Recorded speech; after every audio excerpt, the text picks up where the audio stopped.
Friends, welcome to my channel chill guru Telugu. ఇవాళ మన topic వచ్చేసరికి ఈ ఛార్జింగ్ కేబుల్స్ గురించి అయితే మనం చెప్పబోతున్నాం. ఈ ఛార్జింగ్ కేబుల్స్ ప్రాపర్ గా వాడితే ఎలా ఉంటుందో, అన్ప్రాపర్ గా వాడితే ఎలా ఉంటుందో, దానివల్ల మనం ఏ అయితే ఇబ్బందులు పడతామో ఈ రోజు మన టాపిక్ లో అయితే చెప్పబోతున్నాను.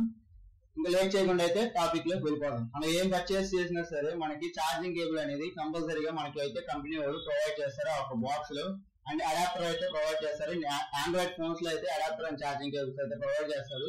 వాటితో అయితే మనం ప్రాపర్ గా రెగ్యులర్ గా అంటే పర్సంటేజ్ బట్టి మనం ఛార్జింగ్ పెట్టుకుంటే మనకైతే బ్యాటరీ లైఫ్ అండ్ ఫోన్ అయితే బాగా వర్క్ చేస్తుంది, హ్యాంగ్ అయితే అవ్వదు. ఇంకోటి థర్డ్ పార్టీ కేబుల్స్ అయితే మనం కనుక యూజ్ చేస్తే డిసడ్వాంటేజెస్ అయితే చాలా ఉంటాయి అనమాట. ఆ డిసడ్వాంటేజెస్ ఏంటైతే ఈ అయితే థర్డ్ పార్టీ కేబుల్స్ అండ్ ఈ వచ్చేసరికి డి కేబుల్, ఇది థర్డ్ పార్టీ కేబుల్. దీన్ని అనేది మనం ఎలా ఫైండ్ అవుట్ చేయాలి ఏంటి అంటే, మనం ఛార్జింగ్ పెట్టేటప్పుడు ఏ ఛార్జర్ అయినా సరే మనం ఫోన్ అనేది కనెక్ట్ చేసిన వెంటనే ఛార్జింగ్ సింబల్ అయితే మనకి చూపిస్తుంది అనమాట. అది చూపించడం ఓకే ఛార్జ్ అయిపోతుంది, మామూలుగా అవుతుంది అని చెప్పి మనం అనుకుంటాం, కానీ అక్కడైతే తప్పు జరుగుతుంది. అది ఏంటి ఎలా తెలుసుకోవాలి ఏంటంటే, మనం 2-3 టైమ్స్ అనేది మనం ఛార్జింగ్ పెట్టినప్పుడు ఫోన్ హీట్ ఎక్కడం కానీ హ్యాంగ్ అవ్వడం కానీ, మన నార్మల్ కేబుల్ కన్నా ఈ థర్డ్ పార్టీ కేబుల్ పెట్టినప్పుడు మాత్రం ఛార్జింగ్ పర్సెంటేజెస్ అనేది 4 వాట్స్ ఛార్జింగ్ అనేది మనం పెడితే 6 minutes లో ఎక్కుద్ది.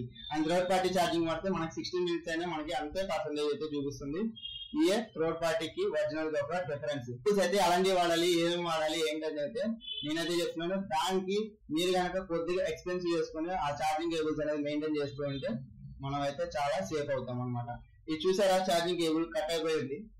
ఇలాంటి కేబుల్స్ అనేవి వాడితే మనకు ఆటోమేటిక్ గా ఫోన్ అనేది మనకి హ్యాంగ్ అయిపోవడం, లేదంటే ఛార్జింగ్ అనేది సరిగా రాకపోవడం, ఫోన్ హీట్ ఎక్కిపోవడం ఇలాంటివి అయితే జరుగుతూ ఉంటాయి.